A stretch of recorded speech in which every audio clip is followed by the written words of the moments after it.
এবং ভবিষ্যৎ নিয়ে আমার কাছে অনেকদের শঙ্কিত করেছেন। বিষয়টা চেষ্টা যেন এখন এই বক্তব্যের মধ্যে বিভিন্নভাবে দেখলাম দেশের যেন স্বাধীনতা নাই, দেশটা যেন ভারতের অন্তর্গত হয়ে গিয়েছে। আজকের সমস্ত বক্তব্য ম্যাক্সিমাম জায়গায় ছিল ভারতের আগ্রাসন নীতি নিয়ে, ভারতীয় সম্প্রসারণবাদদের নিয়ে।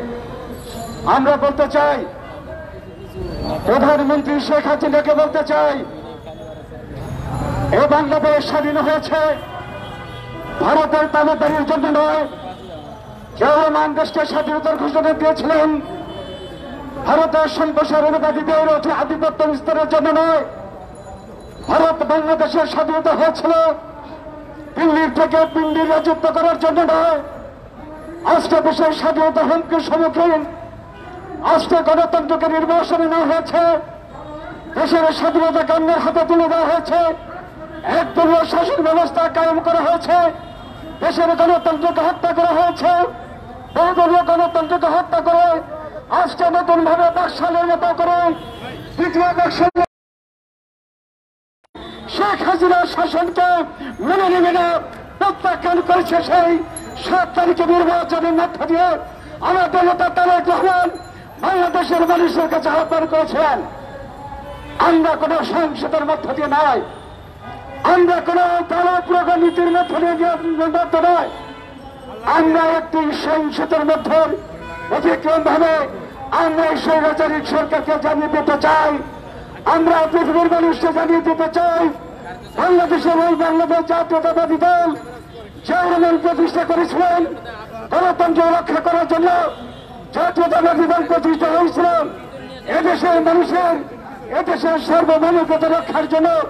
সেই জাতীয়তাবাদী দলের মধ্য দিয়ে আমরা সেই সাথে নির্বাচনের পূর্বে তারেক রহমান ঘোষণা করেছিলেন, ভোটের মধ্য দিয়ে আমরা এই সরকারকে জানিয়ে দিতে চাই, পৃথিবীর মানুষকে জানিয়ে দিতে চাই, আগামীতে যে নির্বাচন হলো ভোটের মধ্য দিয়ে জাতি প্রত্যাখ্যান করবে তারই প্রমাণ হয়েছে। সেই নির্বাচনে 7 তারিখে নির্বাচনে এত হত্যা, এত গুম, এত গ্রেপ্তার, এত নির্যাতন, এত কিছুর পরে কোন ভোটার ভোট কেন্দ্রে 5 শতাধিক কোন আমাদের ভোটার ভোট কেন্দ্রে যায় নাই। এটাই প্রমাণ হয়েছে বাংলাদেশের মানুষ এই সরকারকে প্রত্যাখ্যান করেছে, বাংলাদেশের মানুষ ভারতের আধিপত্য নীতিকে প্রত্যাখ্যান করেছে। এই সরকার বাংলাদেশের মানুষের ভোটাধিকারের মধ্যে দিয়ে ভোট দ্বারা নির্বাচিত হয় নাই। এই সরকারের আজকে ভারত, এই তাবেদার ভারত বাংলাদেশের আজকে হুমকির মুখোমুখি করা হয়েছে। আমাদের বর্ডারে বিজেপিকে হত্যা করা হয়, আমাদের বর্ডারে নির্বিচারে আমাদের জনগণকে হত্যা করা হয়, তার বিরুদ্ধে সরকার কথা বলে না, বিজেপির হত্যা করা হয়েছে, তার বিরুদ্ধে কোন প্রতিবাদ নাই। আজকে আমাদের ঐক্যবদ্ধ হতে হবে, দেশকে বাঁচাতে হবে, দেশের গণতন্ত্রকে রক্ষা করতে হবে, দেশের সার্বভৌমত্বকে রক্ষা করতে হবে। আজকে যে সমস্ত নেতা কর্মীদেরকে গ্রেপ্তার করা হয়েছে সেই 7 তারিখের অবৈধ নির্বাচন করবে বলেই আমাদের প্রায় 50 লক্ষ ঊর্ধ্ব নেতা কর্মীর বিরুদ্ধে মামলা দেওয়া হয়েছে। অনেক নেতা কর্মীর বিরুদ্ধে, অনেক নেতা কর্মীর বাড়িতে হামলা করা হয়েছে। পুত্রকে দেওয়া যায় নাই, সন্তানকে গ্রেপ্তার করেছে, ছেলেকে দেওয়া যায় নাই, পিতাকে গ্রেপ্তার করেছে। যেমন শেখ মুজিবের সময় সেই এমন ভাবে শেখ মুজিব বাংলাদেশকে একটি অগণতান্ত্রিক রাষ্ট্র ব্যবস্থা কায়েম করে প্রায় 40,000 মায়ের বুক খালি করেছিলেন, অনেক নেতা কর্মীকে গ্রেপ্তার হত্যা করেছিলেন, কংগ্রেস শিক্ষককে প্রস্তাব দিয়ে তাকে হত্যা করেছিলেন। সেই আদালতে আজকে শেখ হাসিনা বাংলাদেশের মানুষের উপর নিষ্ঠুর নির্যাতন চালিয়েছে।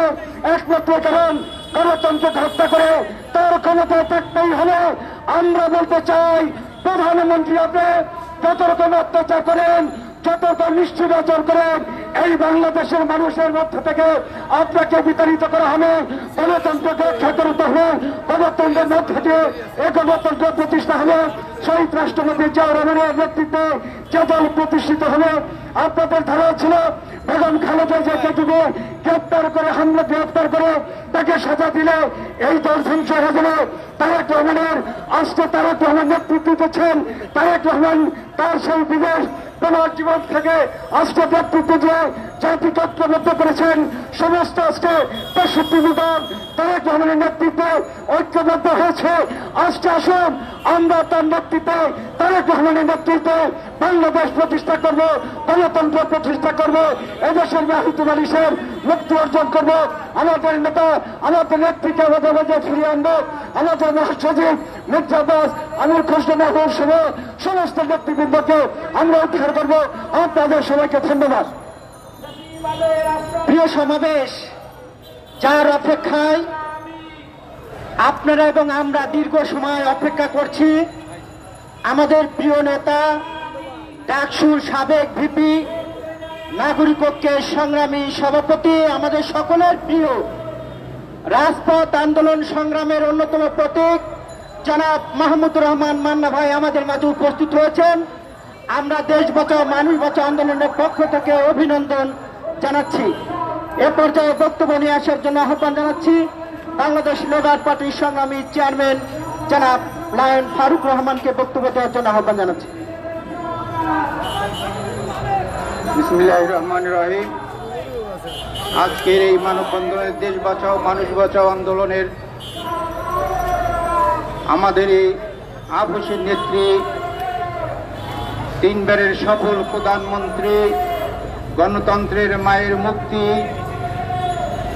মির্জা ফখরুল ইসলাম আলমগীরের মুক্তি এবং দুধভাইয়ের মুক্তির ব্যানারে যে আমাদের আজকের এই মানববন্ধনের সম্মানিত সভাপতি আমারই ছোট ভাই এম রফিকুল ইসলাম রিপন এবং প্রধান অতিথি হিসেবে ঐক্যের সম্মানিত নাগরিক ঐক্যের সম্মানিত সভাপতি মাহমুদুর রহমান মান্না এবং এনডিপির কারি আবু তাহের, আমাদের এই জাতীয়তাবাদী দলের ঢাকা বিভাগীয় সাংগঠনিক সম্পাদক অ্যাডভোকেট সালাম আজাদ ভাই এবং 12 দলীয় জোটের সম্মানিত জাকবার সিনিয়র সহ সভাপতি আমাদের ছোট ভাই রাশেদ প্রধান এবং আমাদের জাতীয় পার্টির সম্মানিত সভাপতি এবং সদ্য কারামুক্ত আহসান হাবিব লিঙ্কন ভাই সহ যারা আজকে মানববন্ধনে উপস্থিত আছে, সকলের প্রতি আমি শ্রদ্ধা জ্ঞাপন করে আমি দুই একটি কথা বলি শেষ করব, যেহেতু সময় অনেক অতিবাহিত হয়েছে। প্রিয় সাংবাদিক বন্ধুরা, প্রিয় এদেশের রাষ্ট্রীয় আইন শৃঙ্খলার বন্ধুরা, 1990 সালে স্বৈরাচারী আন্দোলনের যে 3 দফা একটি রূপরেখা ছিল, সেই রূপরেখায় কেন্দ্রীয় নেতৃত্বে ছিল আজকে আমাদের যে যার মুক্তি চেয়েছি আপসীর নেত্রী বেগম খালেদা জিয়ার। কিন্তু ভদ্রলোক মারা গেছে সেই স্বৈরাচারী এরশাদের বিরুদ্ধে, যে সম্মুখ ভাগ থেকে কোনো ধরনের আপোষ না করে একটি গণতন্ত্র এবং স্বৈরাচার মুক্ত দেশ উপহার দিয়ে ভোটের মাধ্যমে ক্ষমতা নিয়েছিল এবং একটি পরিপূর্ণ ক্ষমতা গণতন্ত্রের দেশে ছিল। এদেশের বহুদলীয় গণতন্ত্রের প্রবক্তা শহীদ প্রেসিডেন্ট জিয়াউর রহমানের পরে বেগম খালেদা জিয়ার গণতন্ত্র দেশকে একটি আজকে যে 2024 সালের যে নির্বাচন সরকার আজকে ডামি নির্বাচনের নামে দেশ পরিচালনা করছে, এটা হচ্ছে 2024 সালের সর্বশেষ বাকশালের সংস্করণ। এই বাকশালের সংস্করণে আসলে নেপথ্যে কাজ করছে, কারণ আমার ছোট ভাই শফিউল আলম প্রধানের সুযোগ্য সন্তান বলে গেছেন ওনার হালুয়া রুটির ছিল না, হালুয়া রুটি ভাগের কোন সময় তার ছিল না। তার সাথে আমরা দীর্ঘদিন সে রাজনীতি করেছি। উনি দিল্লির বিরুদ্ধে সব সময় সেই কণ্ঠ জোরে এবং সব সময়ের জন্য দিল্লির বিরুদ্ধে কথা বলে গেছেন। শুধু এই হালুয়া রুটির ভাগ যদি নিতেন তাহলে বাংলাদেশে একটু ক্ষমতা উপভোগ করে যাইতেন। এবং মাওলানা ভাসানী আপনারা জানেন সব সময়ের জন্য দিল্লির বিরুদ্ধে কথা বলে গেছে। আমরা পিন্ডির বিরুদ্ধে আমরা মুক্তিযুদ্ধে অংশগ্রহণ করেছি, কিন্তু এই দিল্লির দাসত্ব করার জন্য নাই। এই বক্তব্য সবসময়ের জন্য মাওলানা ভাসানী দিয়েছিলেন। আমি একটি কথা বলতে চাই, যে আজকে বাংলাদেশের যে অবস্থা, এখানে শেখ হাসিনার আসলে কোনো দোষ নাই। শেখ হাসিনার শুধু ক্ষমতার লোভ। এই ক্ষমতার লোভের পিছনে প্রেসক্রিপশন দিচ্ছে। সেই প্রেসক্রিপশন শুধু ওই গণভবন বসে এদের আমাদের এনে শুধু তারা আমাদের উপরে এরা শুধু প্রক্রিয়মেন্ট করতে যাচ্ছে। তো বন্ধুরা, আজকে সেই ভারতের বিরুদ্ধে এবং ভারতের রাষ্ট্রদূতকে আমি বলতে চাই, অত দৌড়াদৌড়ি করবেন না। আপনার দৌড়াদৌড়ি করাটা আমার স্বাধীন রাষ্ট্রে 30 লক্ষ শহীদের রক্তের বিনিময়ে অর্জিত এই বাংলাদেশ শুধু আপনারা সহযোগিতা করেছেন বলে এই দেশকে আপনারা ভয়ঙ্কর রূপে জাতীয়তাবাদী এবং গণতন্ত্র মুক্তি মানুষের সাথে বেইমানি করার জন্য নয়। ইতিমধ্যে আপনারা দেখেছেন এই আজকের ডামি নির্বাচনে ওবায়দুল কাদের বলেছেন যে আমার নাকি ভণ্ডুল করার জন্য যে নির্বাচন সহযোগিতা করেছেন এইটা নাকি ভারতের অবদান। ওবায়দুল কাদের এখানেও একজন ছাত্র রাজনীতি আছে, মাহমুদুর রহমান মান্না, আপনারা ছিলেন। আজকে সেই ছাত্র রাজনীতির একজন প্রশিক্ষিত কর্মী, কিন্তু বক্তব্য আজকে বোঝা যায় যে আপনি সেই 90 স্বৈরাচারের সত্য আপনি ছাড়িয়ে গেছেন। আপনারা পতন হলে সেই শ্রীলঙ্কার মতো দৌড়ে পার পাবেন না, কারণ আপনার শারীরিক অবস্থা ভালো না। আপনি জনগণের কাতারে আসেন, জনগণের পাল বোঝেন। আগামীতে এই স্বৈরাচার এবং এই নির্বাচনের এবং ভারতের বিরুদ্ধে আমাদের রাজপথে ঝাঁপিয়ে পড়তে হবে। এটা শুধু ভারতের আগ্রাসন নয়, আমাদের দেশকে একটি অঙ্গরাজ্য করার পায়ে তারা চালাচ্ছে। প্রিয় বন্ধুরা, আপনারা সতর্ক থাকুন। আগামী দিনে রাজপথে আমরা যে কর্মসূচি আসবে, জীবনের হুমকি আসলো, সেই হুমকি আমরা মোকাবেলা করব। আমার শ্রদ্ধাভাজন লিঙ্কন ভাই বলে গেছে যে ওনারা যে আপনার যে কোর্ট ওনাকে জেলের রায় দিয়েছে 2 বছর, কারণ যারা নির্বাচন করতে না পারে। সেই বাদী জানে না যে ওই এই লোক যে লিঙ্কন বাদী জানে না যে কোথায় তারা আগুন দিয়েছে, কোন গাড়িতে আগুন দিয়েছে। অতএব পুলিশ হচ্ছে এদেশের সেই কেস করে এবং সাক্ষী হচ্ছে পুলিশ। তো বন্ধুরা, আমার বক্তব্য এখানে শেষ করছি। একটি আহ্বান জানিয়ে, ওই ক্ষুদ্র কারাগার দিয়ে আমাদেরকে মানাতে পারবেন না। আমরা আজকে এই বাংলাদেশে একটা কারাগার। আগামীতে যে রাজনীতিতে এবং রাজপথে থেকে এই ডামি সরকারকে প্রতিহত করে একটি গণতন্ত্র এবং তারেক জিয়া কর্তৃক 29 দফা রাষ্ট্র কাঠামো পরিচালনা করে এই দেশকে একটি মুক্ত গণতন্ত্রের উপহার দিয়ে আমরা রাজপথ ছাড়ব। বাংলাদেশ জিন্দাবাদ, বাংলাদেশ লেবার পার্টি জিন্দাবাদ, দেশ বাঁচাও মানুষ বাঁচাও জিন্দাবাদ। ধন্যবাদ ল্যান্ড ফারুক রহমান ভাইকে তার মূল্যবান বক্তব্য রাখার জন্য। এই পর্যায়ে বক্তব্য নিয়ে আসছেন যিনি বাংলাদেশের রাজনীতিতে কিছুটা হলেও চরম ঝাঁকুনি দিয়েছিলেন, কোটা অধিকার পরিষদ। এই পর্যায়ে বক্তব্য নিয়ে আসছেন ডাকসুর সাবেক ভিপি, গণ অধিকার পরিষদের সম্মানিত আহ্বায়ক জনাব নুরুল হক নুরু।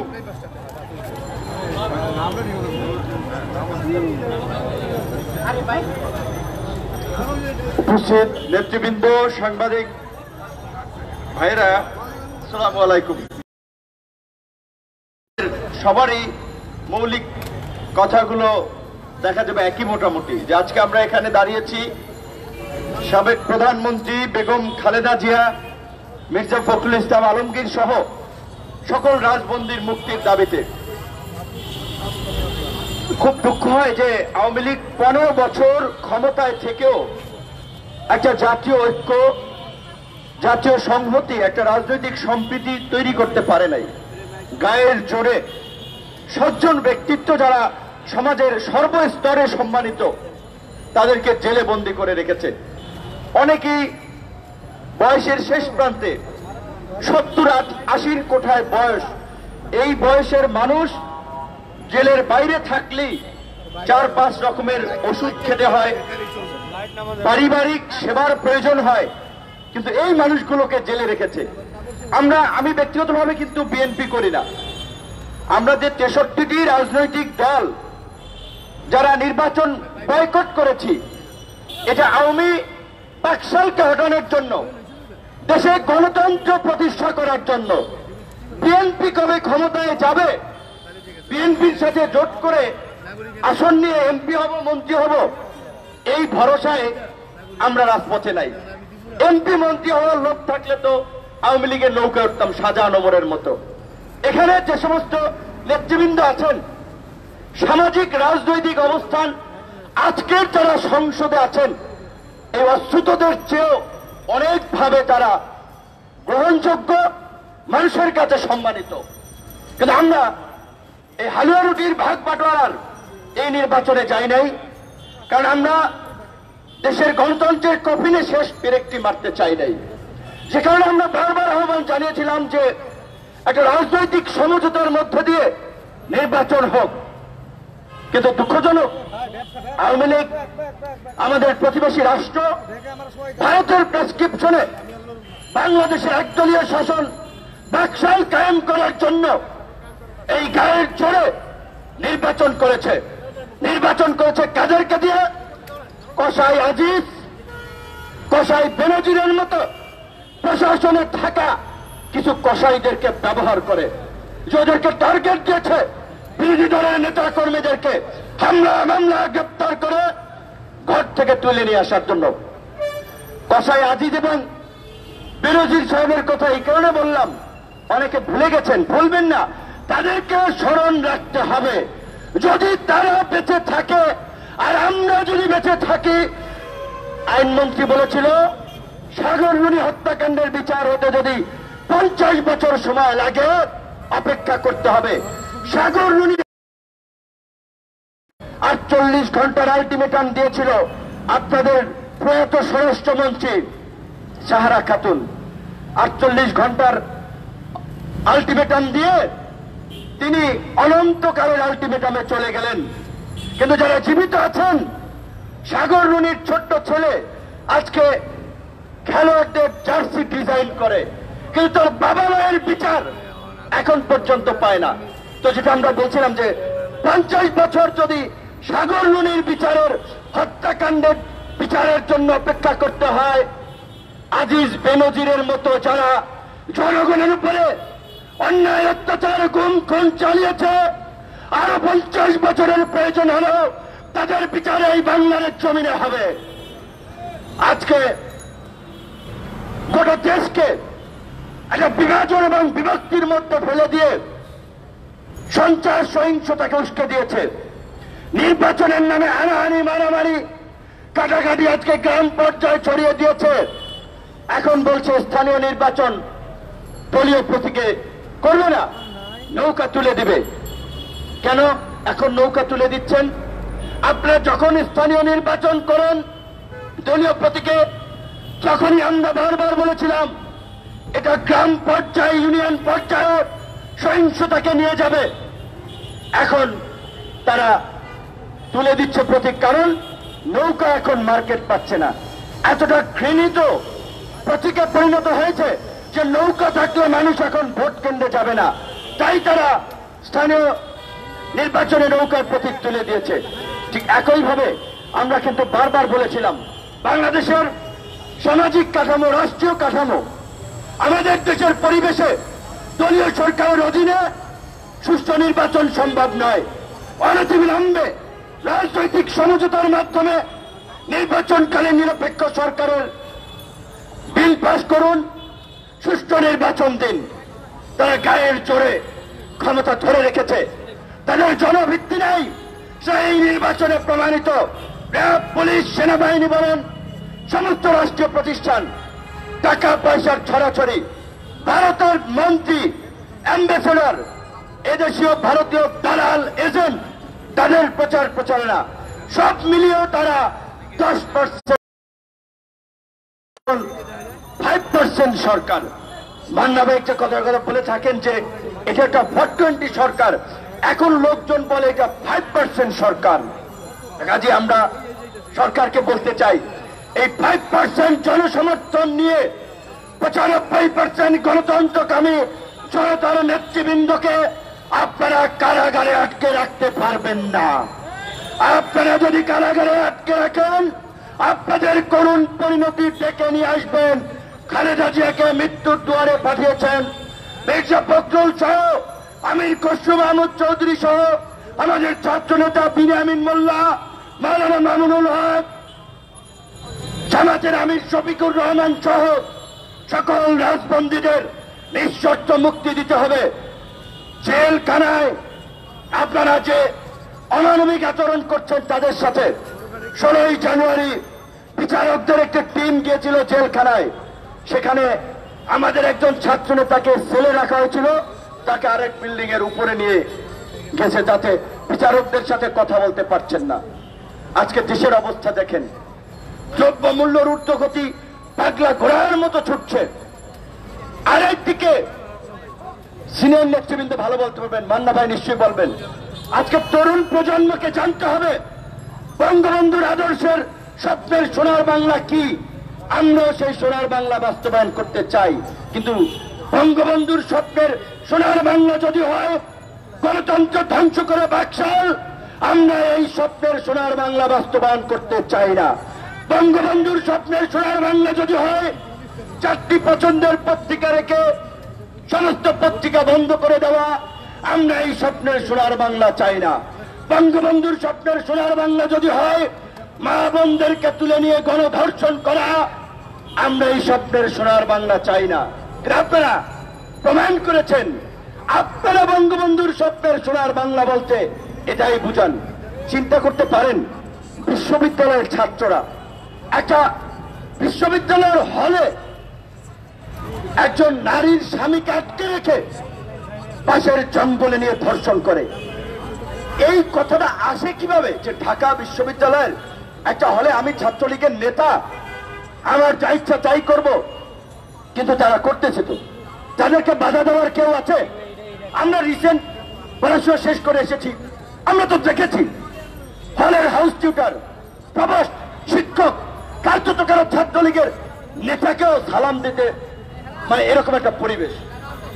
শিক্ষক আজকে দেশ স্বাধীনের পরপর সে সময় ঢাকা বিশ্ববিদ্যালয়ের বিসি ছিলেন সম্ভবত মুজাফফর আহমেদ সাহেব, ছাত্ররা অটো প্রমোশনের জন্য ভাইস চ্যান্সেলরকে ঘেরাও করেছিল। বঙ্গবন্ধু সেটা শুনে তিনি ভাইস চ্যান্সেলরের কার্যালয়ে ছুটে এসেছে, ভাইস চ্যান্সেলরের কাছে ছুটে এসেছিলেন কথা বলার জন্য। এটা শিক্ষকদের মর্যাদা ছিল। আর আজকে ঢাকা বিশ্ববিদ্যালয়ের ভাইস চ্যান্সেলররা নোবেল ডক্টর ইউনূসের নোবেল বাতিলের দাবিতে রাস্তায় নামে। আজকে ঢাকা বিশ্ববিদ্যালয়ের ভাইস চ্যান্সেলররা সংবাদপত্র বন্ধের দাবিতে শহীদ মিনারে দাঁড়ায়। এই হচ্ছে আজকের ভাইস চ্যান্সেলর এবং শিক্ষকদের লেভেল। তো ছাত্রদের লেভেল কি করবে? হলে ইয়াবা খাবে, ধর্ষণ করবে, এটাই তো করবে। এটাই তো তারা স্মার্ট বাংলাদেশ, বঙ্গবন্ধুর স্বপ্নের বাংলাদেশ হিসেবে মানুষকে দেখাতে চায়। এখন আজকে চাঞ্চল্যকর ঘটনা কেন জাহাঙ্গীরনগর বিশ্ববিদ্যালয়ে ঘটেছে? আপনারা পত্র পত্রিকা লিখছেন, আমরাও গরম গরম বক্তব্য দিচ্ছি। এই রকমের ঘটনা যে অহরহ ঘটছে, এই কিছুদিন আগে বাগেরহাটের ফকিরহাটে 2 ছাত্রলীগ নেতা 2 জন তরুণীকে বাসায় যাওয়ার পথে রাতে গাড়ি থেকে নামে তুলে নিয়ে ধর্ষণ করলেন। আলোচনা হয়েছে? কতটুকু আলোচনা হয়েছে? সিলেটের এমসি কলেজের ঘটনা, ছাত্রলীগের চরিত্রের কোন পরিবর্তন হয়েছে? এত ঘটনার পরেও ছাত্রলীগের চরিত্রের পরিবর্তন হয় নাই। মাননীয় প্রধানমন্ত্রী তিনি ছাত্রলীগের সাংগঠনিক নেত্রী ছিলেন। ক্ষমতায় আসার পর ছাত্রলীগের অপকর্মের কারণে সেখান থেকে তিনি অব্যাহতি নিলেন, কিন্তু ছাত্রলীগের অপকর্ম অব্যাহতভাবে চলতেই লাগলো। এই ছাত্রলীগ আওয়ামী লীগ যেমনি ভাবে বিলুপ্ত করে বঙ্গবন্ধু বাকশাল করেছিলেন, ছাত্রলীগকে বিলুপ্ত করা, ছাত্রলীগকে নিষিদ্ধ করা আজকে সময়ের দাবি। কারণ ছাত্রলীগ ছাত্রদের কোন প্রতিনিধিত্ব করে না, অছাত্র, ম্যাক্সিমাম নেতৃত্ব যারা অছাত্র। ঢাকা বিশ্ববিদ্যালয়ের হলগুলোতে যদি রেড দেওয়া হয়, আমি প্রত্যেকটা হল থেকে ইয়াবা ব্যবসায়ী, মদ ব্যবসায়ী, গাঁজা ব্যবসায়ীকে ধরা সম্ভব। এরা কারা করছে? ছাত্র দলের কোনো ছেলে হলেই থাকতে পারে না, ব্যবসা করতে পারবে? অন্য সাধারণ শিক্ষার্থীরা একটা ফেসবুকে লিখলে তাদেরকে শাহবাগ থানায় নিয়ে ধরে দিয়ে আসা হয়। ইয়াবা মাদকের ব্যবসা করতে পারবে? সমস্ত কিছু হচ্ছে ছাত্রলীগের ছত্রছায়ায়। তো যাই হোক, মান্না ভাই বক্তব্য রাখবেন, সময় গড়িয়েছে, আর 1 মিনিট পরে আমি শেষ করতে চাই। প্রথমত আজকে এই আমাদের এক ভাই বলেছিলেন যে এটা আওয়ামী জাহেলিয়াত, এই আপনারা বলছিলেন আইএমএ জাহেলিয়াতের যুগ। আমি বলি এটা আইএমএ জাহেলিয়াত, ওটা আরবীয় যুগে ছিল। বাংলাদেশে যেটা চলছে এটা আওয়ামী জাহেলিয়াত। এই আওয়ামী জাহেলিয়াত থেকে যদি আমাদেরকে বাঁচতে হয়, আমাদের মা বোনকে বাঁচাতে হয়, তাহলে আমাদেরকে রাস্তায় নামা ছাড়া উপায় নেই, আন্দোলনের বিকল্প নাই। পত্র পত্রিকা অনেকে যারা বলছেন বিএনপি নির্বাচনে যাওয়া উচিত ছিল, সংসদকে কাজে লাগানো উচিত ছিল, 2-4 জন চাই থাকুক। আরে ভাই, এখন যে পরিস্থিতিটা দেখছেন আপনারা নির্বাচনে, বিএনপি আমরা গেলে তো একটা আরো ভয়াবহ পরিণত হতো, লাশ এবং রক্তের বন্যা বয়ে যেত। বিএনপি আমরা কিভাবে নির্বাচনে যাব? আজকের আওয়ামী লীগকে নির্বাচন করেছে আওয়ামী লীগের মুরদে শাহজাহানুরের হেরামে নৌকা পেয়েছে। আওয়ামী লীগের নেতারা কি আওয়ামী লীগের হেরামে নির্বাচন করেছে? এখানে কিছু আগে বিএনপির এক নেতা বলেছে, আমি বলেছি আসেন খেলা হবে, পুলিশ প্রশাসন ছাড়া রাস্তায় নামেন, আপনারা গুলিস্তান, আমরা পল্টন, দেখি কার হেরাম কত বড়। আসেন পুলিশ প্রশাসন ছাড়া নামেন, দেখি কার কোমরে কার মাজায় কত চোল। সেটা তো আপনারা নামবেন না। Police, army, RAB, DGFI, NSI পারলে ভারত থেকে সেনাও নিয়ে আসবেন। সেই চুক্তি আপনারা করেছেন। আওয়ামী লীগ যদি বিপদে পড়ে, আওয়ামী লীগকে রক্ষা করার জন্য মোদী প্রয়োজনে ভারতীয় সেনা পাঠাবে। আজকে জর্ডান সীমান্তে আপনার মার্কিন স্থাপনায় হামলার অভিযোগে প্রেসিডেন্ট বাইডেন অ্যাকশন প্ল্যান নিয়েছেন। ইরাক, সিরিয়ার 85টি অঞ্চলে হামলা করেছেন। তিনি বলেছেন যে আমেরিকান নাগরিকদের উপরে চোখ রাঙানি দিলে তার পরিণতি ভয়াবহ হবে। এখন সেটা আমেরিকা অন্যায় করেছে, বর্বর করেছে না কি করেছে সেটা আমরা বিচার বিশ্লেষণ এখন করতে যাচ্ছি না। আমরা বলছি আমার দেশে যখন একজন বিজেপির সদস্যকে গুলি করে মারা হয়, তখন আমাদের মাতা মন্ত্রীরা বলে এটা বিচ্ছিন্ন ঘটনা। দেখেছেন পরিস্থিতিটা, আমার দেশের বিজেপিকে মেরে ফেলা হচ্ছে। এখন সীমান্তে গোলাগুলি, মোটর সেল এসে পড়ছে, বাড়িঘরে আগুন চলছে, কোনো প্রতিক্রিয়া নাই সরকারের। কারণ সরকার তো জনভিত্তি নাই, বেশি কথা বললে চেয়ার থাকবে না। তাদেরকে বসিয়েছে ভারত, এই নির্বাচন করেছে ভারত। বাংলাদেশকে একটি ব্যর্থ পঙ্গু রাষ্ট্রে পরিণত করার জন্য ভারত তার প্ল্যান পরিকল্পনা নিয়ে কাজ করছে। মুক্তিযুদ্ধের পরপর এই দেশের অস্ত্র সম্পদ লুটপাট করেছিল মেজর জলিল, সেদিন বাধা দেওয়ায় তাকে গ্রেপ্তার করা হয়েছিল। আওয়ামী লীগ নির্লজ্জ, আওয়ামী লীগ শব্দ বলতে ভয় পায়, সেই কারণে আওয়ামী লীগ বলছে না বঙ্গবন্ধু শেখ মুজিবুর রহমানের হত্যাকাণ্ড ভারতীয় গোয়েন্দা সংস্থা এবং সে সময়ের সরকারের ইন্ধনে হয়েছে। কেন? তারা চেয়েছিল বাংলাদেশকে স্বাধীন করে শেখ মুজিবকে দিয়ে বাংলাদেশ নিয়ন্ত্রণ করবে, কিন্তু শেখ মুজিবুর রহমান ধর্মীয় মূল্যবোধ এবং বাংলাদেশের জাতীয়তাবাদের আলোকে বাংলাদেশকে করার জন্য তিনি মুসলিম বিশ্বগুলোর সাথে সম্পর্ক স্থাপনে ভারতের বাধা নিষেধ উপেক্ষা করেও ওআইসি সম্মেলনে গিয়েছিলেন 74-এ, 73-এ ন্যাম সম্মেলনে গিয়েছিলেন। এটা মিসেস গান্ধীর পছন্দ হয় নাই, ভারতীয় গোয়েন্দা সংস্থার পছন্দ হয় নাই, তাই তারা বঙ্গবন্ধু হত্যার প্লট রচনা করেছিল। একইভাবে জিয়াউর রহমান যখন যুদ্ধ বিধ্বস্ত বাংলাদেশের নেতা থেকে আঞ্চলিক নেতায় পরিণত হয়েছিলেন, সার্ক গঠনের মতো বিভিন্ন কার্যক্রমের মধ্যে দিয়ে বাংলাদেশকে এগিয়ে নিয়ে যাচ্ছিলেন, জিয়া কিলিং এর সাথে ভারতীয় এজেন্টরা জড়িত। আজকের বাংলাদেশ যে এই সংকটে এসেছে, এই সংকটের পেছনেও ভারত ওতপ্রোতভাবে জড়িত।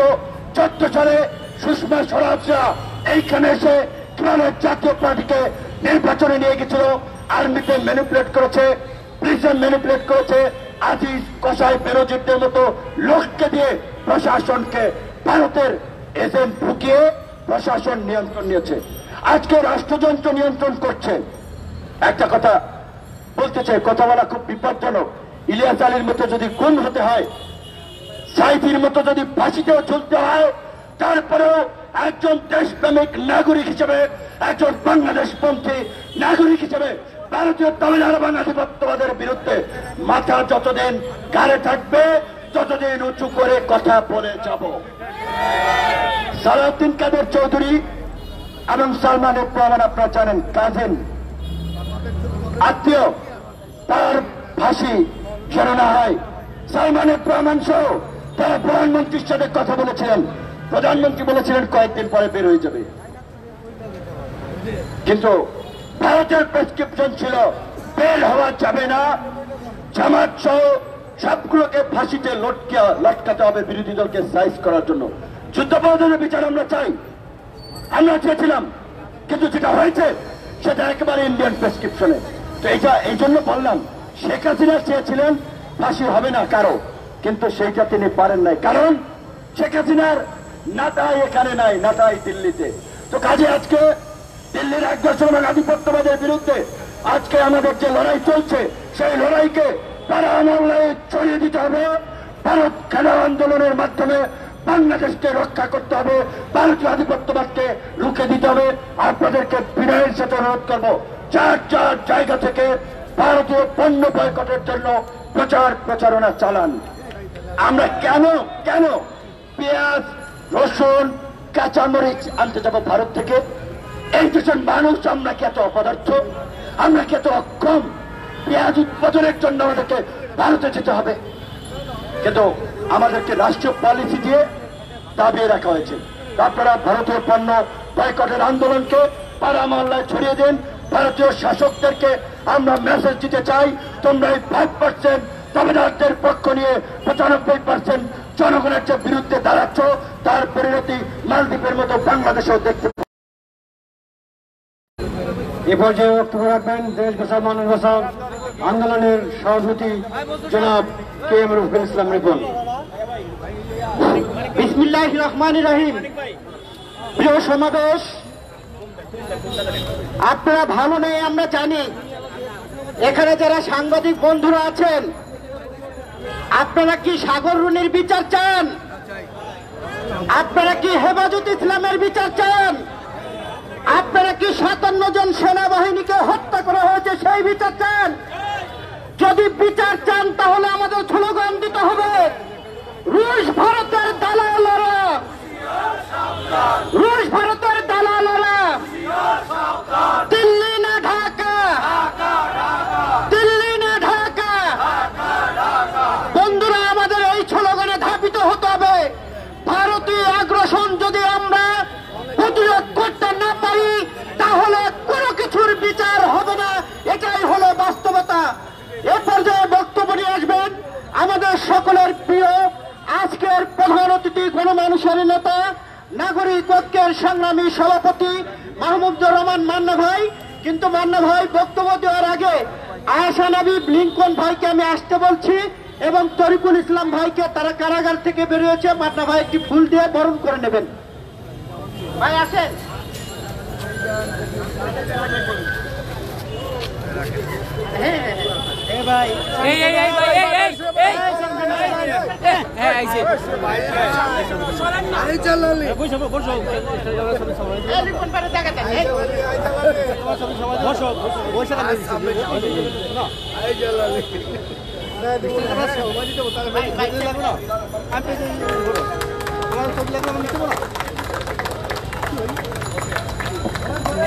বন্ধুরা, আমাদের সাবেক এমপি, জাতীয় পার্টির সংগ্রামী মহাসচিব, উনি অসুস্থ ছিলেন, কারাগারে ছিলেন, কারাগার থেকে মুক্তি পেয়েছেন। আমরা আজকে এই সিদ্ধান্ত নিয়েছি, বাংলাদেশের যে সকল নির্যাতিত মানুষ যারা কারাগারে থাকবেন, আমরা কোনো এসি রুমে তাদেরকে বরণ করব না। আমরা রাজপথ থেকে বরণ করে, রাজপথে আন্দোলন করে আমরা গণতান্ত্রিক সরকার প্রতিষ্ঠিত করব, ভারতীয় সরকারকে আমরা উৎখাত করব, এটাই আমাদের শপথ। এ পর্যায়ে বক্তব্য নিয়ে আসবেন আজকের প্রধান অতিথি, গণমানুষের নেতা।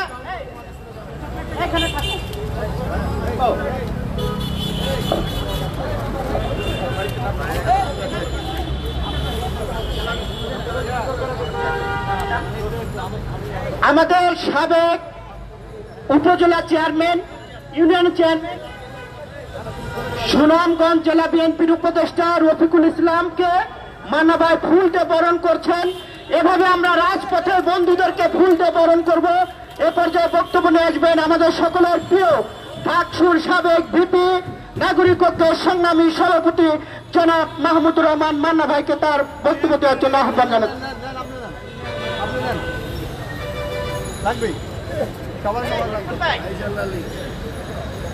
জনাব সভাপতি, এই সভায় উপস্থিত গণ অধিকার পরিষদের সংগ্রামী সভাপতি জনাব নুরুল হক নূর, রাশেদ প্রধান, লিঙ্কন, অন্যান্য নেতাদের দেখলেন, সবার নাম বলতে পারবো না, সবার নাম আমার মনেও নেই এখন। সমবেত সাথীরা, বন্ধুরা, আসসালামু আলাইকুম। আমি প্রথমেই এই সংগঠন দেশ বাঁচাও মানুষ বাঁচাওকে, দেশ বাঁচাও মানুষ বাঁচাওকে আমার পক্ষ থেকে, আমার দল নাগরিক ঐক্যের পক্ষ থেকে ধন্যবাদ দিচ্ছি আজকের এই অনুষ্ঠানের আয়োজন করার জন্য। আপনারা মানে দিবাগত ভোর রাত্রে মির্জা ফখরুলকে গ্রেপ্তার করার পর থেকেই যে লাগাতার গ্রেপ্তার শুরু হয়েছিল এবং সরকার যে প্রচারগুলো করছিল সেই প্রচার কত ভয়ানক, জঘন্য, নৃশংস ছিল। আমি কয়েক জায়গায় বলেছি, প্রধান বিচারপতির বাসভবনে হামলার জন্য যদি মির্জা ফখরুল ইসলাম আলমগীরকে আসামি করা হয়, তাহলে ওই হামলার একটা দুটা ছবি তো তার থাকবে। প্রধান বিচারপতির বাসভবনের সামনে যাদের যাদেরকে আপনারা আসামি বানালেন তাদের ছবি তো থাকবে, কোনো ছবি সরকার দেখাতে পারেনি। একটা পুলিশ মেরে ফেলেছে, বলেছে বিএনপির লোকজন তাদের পিটাতে পিটাতে, তাকে পিটাতে পিটাতে হত্যা করেছে। আমার শুনে অবাক লাগে, বাংলাদেশের মানুষকে এরা এত বেকুব মনে করে। এইখানে পুলিশ ডিউটি করে, তারা মাঝে মাঝে আমাদের উপর চাপও দেয়, একটা ব্যারিকেডের মতো তৈরি করে। আমরা পুলিশকে ধাক্কা দেই কখনো? তাদের কোনো ঘুষি দেই? তাদের সাথে দুর্ব্যবহার করি? আমরা জানি পুলিশ তাদের ডিউটি করে। এমনকি মাঝে মাঝে যখন আমাদের উপরে হামলাও হয়, আমরা তো পাল্টা হামলা করি না। তাই ওই পুলিশের উপরে হামলা করতে যাবে কেন? আর একটা পুলিশকে যদি হামলা করে, বাকি পুলিশ রাজারবাগ হেডকোয়ার্টারে তারা কোথায় ছিল? তারা কেন তাকে বাঁচাতে আসলো না? তার মানে নাটক। এমনকি একজন পুলিশের জীবনের বিনিময়েও তারা বিরোধী দলকে দোষী সাব্যস্ত করতে চায়। আমি প্রথমেই বলি, এই সমস্ত ওই যে নূর বললেন একটু আগে, 420 করে পার পাওয়া যাবে না। এই কথাই ঘটনার পরে জাতিসংঘের পক্ষ থেকে বিবৃতি দেওয়া হয়েছে, 28 তারিখের সমস্ত কিছুর জন্য দায়ী সরকারি দল। সরকার পক্ষ থেকে সরকারের জাতিসংঘের কাছে এবং জাতিসংঘের পক্ষ থেকে জাতিসংঘের কাছে, আমেরিকার কাছে জানতে চেয়েছে তোমরা এটা কিরকম করে বললে।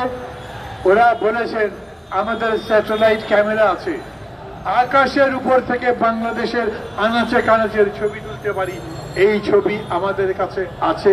কথা বাড়াবে না, সেই ছবি তাহলে বাজারে যাবে। সরকার এখন সেটা নিয়ে কথা বলেনি। সরকার সবসময় এটা বলছে আমাদের কিছু করার নাই, আইন যা করে তাই। আমরা তো কাউকে গ্রেপ্তার করিনি। অথচ আপনাদের মনে আছে, কৃষিমন্ত্রী তখন যিনি ছিলেন তিনি বললেন আমরা যদি এই লোকগুলোকে গ্রেপ্তার না করি তাহলে আমরা ক্ষমতায় থাকতে পারি। ওরা আমাদেরকে ক্ষমতায় থাকতে দিত। তার মানে সরকারের নির্দেশে তাদেরকে গ্রেপ্তার করা হয়েছে। বেগম জিয়ার চিকিৎসার ব্যাপারে যতবার আমরা দাবি করেছি, এটা আইন যা করবে তাই হবে। অথচ বেগম জিয়ার জনগণের দাবির মুখে শেষ পর্যন্ত সরকার বাধ্য হয়েছেন তাকে কারাবাস থেকে মুক্তি দিয়ে তার নিজের বাসায় থাকার মতো। তার মানে সরকার পারে। প্রধানমন্ত্রী কয়েকবার বলেছেন এত বাড়াবাড়ি করলে তারেক রহমান সাহেবের নাম ধরে বলেছেন তাকে শুদ্ধ আমি জেলে পাঠাবার ব্যবস্থা করি। একবার ভেবে দেখেন, মাত্র 1.5 মাসের মধ্যে 20 থেকে 25,000 নেতা কর্মী একটা দলের গ্রেপ্তার। পৃথিবীর ইতিহাসে আছে, সাংবাদিক বন্ধুরা আছেন, অন্যান্য রাজনৈতিক নেতা কর্মীরা আছেন। আমি বিএনপিকে আন্তরিকভাবে ধন্যবাদ দেই। আমি তো বিএনপি করি না, তার মানে বিএনপি যাই করে তাই আমি করি তাও না, কিন্তু বিএনপি এত বড় নির্যাতনের মুখেও ভাঙন হয় নাই। এতগুলো নেতা কারাগারের মধ্যে, এখনো গ্রামান্তরে বিএনপির নেতা কর্মীরা ধানের খেতে, জমির আলে, বিভিন্ন জায়গায় মশারি টাঙ্গিয়ে রাতের বেলা ঘুরে বেড়াচ্ছেন। আপনারা ছবি দেখেছেন। মানবতা বলে কোনো জিনিস কি সরকারের আছে? এরা কি মানুষ? এদের মধ্যে বিবেক বলে কোনো কিছু আছে? লাগাতার মিথ্যা কথা বলে বিরোধী দলের উপরে দোষ চাপিয়ে যাই করবার চেষ্টা করছে। এর ফল হচ্ছে এই, ও এখন বিশ্ব মিথ্যুক বলে পরিচিত হয়েছে। গত নির্বাচনের সময় 2018 আগে এই প্রধানমন্ত্রী আমাদেরকে সাতলাপে ডেকেছিলেন। আমরা গেছি। মির্জা ফখরুল ইসলাম আলমগীর বললেন, এই যে সামনে নির্বাচন, অথচ সবার নামে গায়েবী মামলা দিয়েছেন, আমাদের নেতা কর্মীরা বাড়িঘর যেতে পারে না, তাহলে নির্বাচন করবা কি রকম করে? প্রধানমন্ত্রী এমন একটা ভাব করলেন, কয়টা লোকের নামে মামলা আছে? উনি বললেন হাজার হাজার লোকের নামে মামলা। উনি বললেন লিস্ট দিতে পারবে। মির্জা ফখরুল ইসলাম আলমগীর এত মোটা একটা ফাইল তৈরি করে নিয়ে গেছিলেন, সেই লিস্টগুলো তাদেরকে দেওয়া হয়েছে। প্রধানমন্ত্রী বললেন আমি কালকেই এটার ব্যাপারে ব্যবস্থা নিচ্ছি।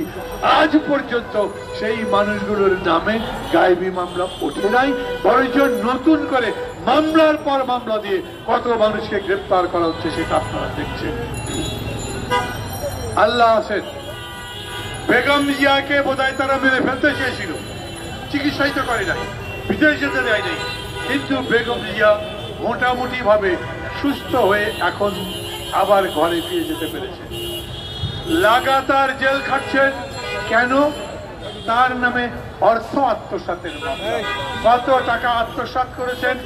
আত্মসাৎ করেন, বলেছে বিদেশ থেকে কিছু টাকা দেওয়া হয়েছিল, সেই টাকা 2 কোটির মতো উনি যেই ব্যাংকে রাখবার কথা ছিল সেই ব্যাংকে না রেখে অন্য ব্যাংকে রেখেছেন। কেন অন্য ব্যাংকে রাখবেন? এই জন্য তার কত বছর সাজা হয়েছে দেখেছেন তো। ওই 2 কোটি টাকা এখন সুদে আসলে 8 কোটি টাকার বেশি, কিন্তু বেগম জিয়ার সাজা মাফ হচ্ছে না। আর তার পাশে এস আলম $1 বিলিয়ন, মানে 10,000 কোটি ডলার সিঙ্গাপুরে ইনভেস্ট করেছেন। এই টাকা বাংলা জানেন সবাই। আমি কোনো ঘটনা বানিয়ে বানিয়ে বলি না, কোনো রহস্য করবার চেষ্টা করি না। যেই তথ্য সবার সামনে আছে তথ্যের ভিত্তিতে বলি। দুদক বলেছে তদন্ত করো, আর সর্বোচ্চ আদালত বলেছে তদন্ত করা চলবে না। এটা কোনো আদালত হয়? ওই আদালতকে যদি উপর থেকে নির্দেশ না দেয় তাহলে সেটা বন্ধ হতে পারে? এই যে এখানে ব্যানার দিয়ে তৈরি করেছেন, সংগঠনটার নাম দিয়েছেন দেশ বাঁচাও মানুষ বাঁচাও, বাঁচাবে কিরকম করে? ওরা সব ডাকাত, খুনি, লুটেরা, মানুষের রক্ত শুষে নিজেদের স্বাস্থ্য ভালো করবার চেষ্টা করে। যতক্ষণ পর্যন্ত তাদের ব্যাপারে ব্যবস্থা নিতে না পারছেন ততক্ষণ পর্যন্ত মানুষ বাঁচানো মুশকিল। বাংলাদেশে সমস্ত জিনিসের দাম বেশি, কোন দাম কমাতে পেরেছে? দুনিয়ার অপদার্থ, ধান্দাবাজ, অযোগ্য, অশিক্ষিত লোকজনকে নিয়ে মন্ত্রী বানায়, সরকার বানায়, তাদেরকে দিয়ে এমপি বানায়। তাদের মধ্যে একজন যিনি বাণিজ্য বন্দরের প্রতিমন্ত্রীর দায়িত্ব পেয়েছেন, উনি এসেই বললেন 7 দিনের মধ্যে আমি সিন্ডিকেট বন্ধ করে দেব। সিন্ডিকেট বন্ধ হয়েছে, পেঁয়াজের দাম কমেছে, চালের দাম কমেছে, চিনির দাম কমেছে, কোনো জিনিসের দাম কমেনি। রোজার সামনে, সেই রোজার সামনে রেখে বলছে যে চিনি, আটা, লবণ, চাউল এগুলোর উপরে আমরা আমদানি শুল্ক দেব না। তোমাদের তো টাকাই না, তোমরা তো মানুষের বেতন দিতে পারো না, বিপিসির টাকা দিতে পারো নাই, বিদ্যুতের টাকা দিতে পারো নাই, আদানি টাকা পায়, শ্যানন টাকা পায়। আমার দেশে অনেকগুলো কুইক রেন্টাল কোম্পানি পর্যন্ত তাদের কাছে টাকা পায়, ওরা টাকা দিতে পারে না। এই সরকার তো নিঃস্ব সরকারের মতো। প্রত্যেকের হাতে আপনাদের কাছে মোবাইল আছে, নেট ব্যবহার করেন। এখন দেখবেন প্রায় কোনো কল কমপ্লিট করা যায় না। নেট ঠিক মতো কাজ করে না। কেন করে না? কারণ যারা আপনাদেরকে ডেট প্রোভাইড করে, ডেট সার্ভিস দেয়, তাদের টাকা সরকার পুরোটা দেয়নি। ওরা বলেছে টাকা দাও, না হলে পুরোপুরি সার্ভিস দেবো না। তাড়াতাড়ি যদি টাকা দিতে না পারে, এই ইন্টারনেট সার্ভিস পর্যন্ত বাংলাদেশে বন্ধ হয়ে যেতে পারে। এখন এদের এই অবস্থা। আমাদের রিজার্ভ কত? আরে গরম দেখাতো না 1.5 বছর আগে 42 কোটি, 42 বিলিয়ন, আমাদের 48 বিলিয়ন। এখন রিজার্ভ কত? গতকালকে একটা টক শোতে আমার সাথে ছিলেন প্রাক্তন পরিকল্পনা মন্ত্রী। আমি বললাম, ভাই বলেন তো কার্যকর রিজার্ভ কত? কার্যকর রিজার্ভ মানে আছে না, আমার কাছে 20 টাকা আছে, কিন্তু কারি তাহের আমার কাছে 5 টাকা পায়। আমি বলেছি আপনাকে টাকা দেবো, তাহলে আমার তো 20 টাকা নাই, 5 টাকা চলে গেলে 15 টাকা আছে। আমার কাছে রিজার্ভ আছে মাত্র 19 বিলিয়নের নিচে। আমাদের কাছে বিদ্যুৎ কোম্পানি যত টাকা পায় সেই টাকা, এই যে গরমের সময় দেখছেন বিদ্যুৎ কনজাম্পশন বাড়বে, ওরা অলরেডি বলেছে টাকা পয়সা দিয়ে দাও, না হলে আমরা কিন্তু বিদ্যুৎ দিতে পারবো না। ওদের বিল দিতে লাগবে 5 বিলিয়ন, প্রত্যেক মাসে 1 বিলিয়ন করে। কবে? এই সরকার ফকির হয়ে যাচ্ছে, আমাদের দেশকে খোকলা বানিয়ে দিচ্ছে। অতএব এই যে স্লোগান দিচ্ছেন মানুষ বাঁচাও দেশ বাঁচাও, আজ এটাই সারা দেশের স্লোগান। বাঁচাতে যদি চান, জিনিসপত্রের দাম যদি কমাতে চান, মানুষকে একটুখানি হলেও আরাম দিতে চান, এই লুটেরা সরকার দিয়ে কিছু হবে না। বেতন দিতে পারে না মানুষের, বিপিসির টাকা দিতে পারে না, বিদ্যুতের টাকা দিতে পারে না। ওরা কি করেছে? বাংলাদেশ ব্যাংকে বলেছে টাকা ছাপিয়ে দিয়ে দাও। টাকা ছাপানো যায় মাঝে মাঝে, কিন্তু যাচ্ছে তাই রকম টাকা ছাপানো যায় না। এক সময় বাংলাদেশ ব্যাংক বলেছে আর যদি টাকা ছাপান তাহলে দেশের অর্থনীতি ধ্বংস হয়ে যাবে। এরপরেও এই সরকার টাকা ছাপিয়ে এই এস আলম গ্রুপকে টাকা দিয়েছে 50,000 কোটি। বলছেন, আমার ফিগারটা বলে নাই। আর দরবেশ হচ্ছেন একটা 22,000 কোটি টাকা তাকে ঋণ দিয়েছে।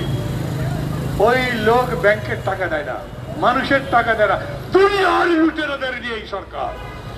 আর এই লুটেরাদের মদত দেয় তারা যারা প্রতিবাদ করে। বেগম জিয়ার মতো একজন আপসীর নেত্রী আজ পর্যন্ত এতগুলো বছর 3 বার প্রধানমন্ত্রী ছিলেন, বিএনপি চেয়ারপারসন ছিলেন, এখনো আছেন, এখনো রাজনীতি করেন। কোন দুর্নীতির মামলা বেগম জিয়ার নামে তো দিতে পারেন নাই। কিন্তু আপনারা যেদিন চলে যাবেন না, তখন আপনাদের নামে দুর্নীতির মামলা ডিকশনারি বানানো যাবে। এত রকম দুর্নীতি করেছেন, এত অন্যায় করেছেন, এতই জনগণের দুর্ভোগের কারণ হয়েছেন যে আপনাদের নামে মামলা দিলে সেই মামলার নিষ্পত্তি করতে করতে একটা সরকারের 5 বছর টার্ম শেষ হয়ে যাবে, আপনাদের নামে মামলা শেষ হবে। আর এক বিপদ, নিজের বাড়িতে, নিজের এলাকায়, নিজের দেশে ঘুমাবো, পাশের দেশের গুলি আসছে আমাদের এখানে। মিয়ানমারের নিজেদের মধ্যে ঝগড়া, মারামারি, ওখানকার সামরিক জান্তা জোর করে জনগণের অধিকার হরণ করে, সুকিকে গ্রেফতার করে, কি কি করেছে সেটা তো আপনারা দেখেছেন। মিয়ানমারের এই যুদ্ধ থামানোর অনেকগুলো মিয়ানমার থেকে রোহিঙ্গা ঢুকেছিল, উনি এমন ব্যবস্থা নিয়েছেন 1 বছর লাগেনি, সবাই ফিরে যেতে হয়েছে। আর আমাদের অতি মহান প্রধানমন্ত্রী বলেছেন আসুক না 10 লক্ষ লোক, আমার কি টাকার অভাব, আমি তাদের খাওয়াবো। এখন যে টাকা নাই, এখন যে বলেন ফেরত দিয়ে যান, এখন তো তাদের কোনো ব্যবস্থা করতে পারছেন না। তারপরে আবার আর একজন আছে, ডানা ঝাপটায় কথা বলে, কাকা করে, উনি বলেছেন যে আমরা চীনকে অনুরোধ করেছি মিয়ানমারের ব্যাপার সামাল দিতে। তার মানে বাংলাদেশ নিজেকে রক্ষা করতে পারে না, ওই জন্য যায় চীনের কাছে। কয়েকদিন আগে দেখেছেন ভারতের পররাষ্ট্রমন্ত্রী বলেছেন বাংলাদেশ সরকার আমাদেরকে তাদের 2টো পোর্ট চট্টগ্রাম এবং মংলা ব্যবহারের অনুমতি দিয়েছে। বাংলাদেশ সরকার কিছু বলেছে এখন পর্যন্ত? হ্যাঁ বলেছে। সাংবাদিকরা গিয়ে পররাষ্ট্র সচিব জিজ্ঞেস করেছেন, ভারতের পররাষ্ট্রমন্ত্রী বলছে আপনাদেরকে পোর্ট ব্যবহার করার অনুমতি দেওয়া হয়েছে, ওনাদেরকে আপনারা দিয়েছেন, এটা কি ঠিক? উনি বলেছেন, কত বড় নির্লজ্জ এই মানুষগুলো দেখেন, বলেছেন ওটা অনেক দিন ধরেই দেওয়া হচ্ছে। তো অনেক দিন ধরে দিচ্ছেন, বলেননি কেন? চোর বেচে সব একটা দেশের সম্পদ বিক্রি করে দিচ্ছে, দেশের সবকিছু অন্যের হাতে তুলে দেয়, বিদেশের কাছে তুলে দেয়, কিন্তু মানুষের কাছে সেটা স্বীকার করবার তাদের সাহস নাই। একটার পর একটা হচ্ছে। আর একটা যেটা হচ্ছে সেটা অবশ্য পুরনো কাহিনী। জাহাঙ্গীরনগর বিশ্ববিদ্যালয় মনে আছে আপনাদের?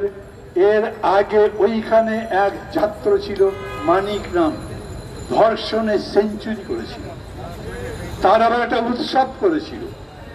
তারপরে তার ব্যাপারে ব্যবস্থা নিতে বলা হয়েছিল, সরকার ব্যবস্থা নেয় নাই, দল থেকে বহিষ্কার করেছে। আওয়ামী লীগের যত দুষ্কৃতী আছে তাদের বিরুদ্ধে অভিযোগ করলে তারা একটা পত্রিকায় বিবৃতি দেয়, ওকে দল থেকে বহিষ্কার করেছি। আপনি দলের অফিসে গিয়ে দেখেন সেই লোকটা বসে আছে, গল্প গুজব করছে, সবই করছে, বাইরে বলে ওকে বহিষ্কার করে দিয়েছি। জনগণের সঙ্গে প্রতারণা, মানুষের সাথে প্রতারণা, নিজের সাথে প্রতারণা, এই করে করে তারা চলছে। এবং এইটা করতে গিয়ে এখন শেষ পর্যন্ত নিজের প্রতারণার ফাঁকে পড়বে তারা। এই যে ধর্ষণের ঘটনা বললাম, তার সাথে বাকি সব বিলাদ। এদেশে মা বোনের ইজ্জতের কোনো দাম নাই, নিরাপত্তা নাই, মানুষের জীবনের নিরাপত্তা নাই, জীবন মানের নিরাপত্তা নাই, জিনিসপত্রের দাম বেড়েছে, অর্থনীতি খারাপ, রিজার্ভে টাকা নাই, রিজার্ভে ডলার নাই, আবার কাছে টাকা নাই, বিদেশ থেকে ধান চাল আমদানি করব, বিল পেমেন্ট করব, তার পর্যন্ত টাকা নাই। তারপরে আবার সরকার বলছে, অবশ্য আগের মতো বনে আনন্দ আমি দেখি না। প্রথম ভাব করেছিল না, আমরা তো নির্বাচন করে ফেললাম। আশ্চর্য কথা, এটা নির্বাচন বলে? এই রাস্তায় প্রায় আমরা সারাদিন ছিলাম, রাস্তা খাঁ করে, কারফিউ হলে যেরকম হয় ঢাকা শহর সেই রকম ছিল। আমি এরপরে বাইরের জেলাগুলোর খবর নিয়েছি, কোন জায়গায় ভোট হয় নাই, মানুষ ভোট দিতে যায় নাই, ওরা বলছে। আর একটা কোথা থেকে মাঝে মাঝে একটা জীব জন্তুর মতো একটা মানুষ আবিষ্কার করে, এই যে প্রধান নির্বাচন কমিশনার 5টার সময় বলছেন 28% মতো ভোট পড়েছে, পেছন থেকে সেক্রেটারি বলে না স্যার 41 বলে, উনি বলেছেন হ্যাঁ 41% পড়েছে। এই রকম যারা মানুষ তারা সবসময় বুঝবেন ভয়ে কাঁপে। অনেকে বলেন ভাই এত কথা তো বলছেন কিন্তু ভোট তো করে ফেললো। আমি বললাম ভোট তো হয় নাই। কোনটা ঠিক বলেন? ভোট তারা করতে পেরেছে? ভোট হয়েছে? এইটা কোনো ভোট নয়, ওটা ওরাও জানে। সেই জন্যে এখন আন্তর্জাতিক মহল বলছে তোমাদের সাথে আমাদের সম্পর্ক থাকবে, তোমাদের দেশের মধ্যে আমাদের কয়েক বিলিয়ন ডলার বিনিয়োগ করা আছে, সম্পর্ক যদি না থাকি এরা বলবে তোমার সাথে সম্পর্ক নাই, টাকাও দেবো না, খাতির দেয়।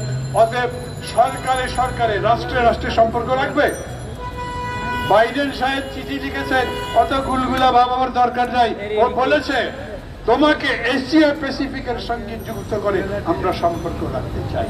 তার মানে আমার কথা মতো চলতে হবে এবং আমার টাকা দিয়ে দিতে হবে। কিন্তু পিটার হাস বলেন আর ম্যাথুর কথা বলেন, তারা বলছে ভোট কিন্তু ভালো হয় নাই। আর এই যে গর্ব করেন, এত বেশি চামচামি করে, দালালি করে, ভারত, রাশিয়া, চীন আমাদের পক্ষে আছে। কি রকম পক্ষে আছে বলেন তো? ভারত আর চীনের মধ্যে প্রতিযোগিতা, তিস্তা যে কখন কাকে দিয়ে যায় এই ভয়ে চীনের দিকে তাকিয়ে থাকে ভারত, ভারতের দিকে তাকিয়ে থাকে চীন। আর শেখ হাসিনার সরকার নিজেরাও খুব চালাক চতুর্থ, দুই দিকে খেলাবার চেষ্টা করে। আমরা বলছি খেলতে খেলতে এই খেলা শেষ হয়ে যাবে। এবং তার প্রমাণ এই যে এখন সবাই টাকা চাচ্ছে। বাংলাদেশ বিদেশ থেকে লোন করেছে $100 বিলিয়ন।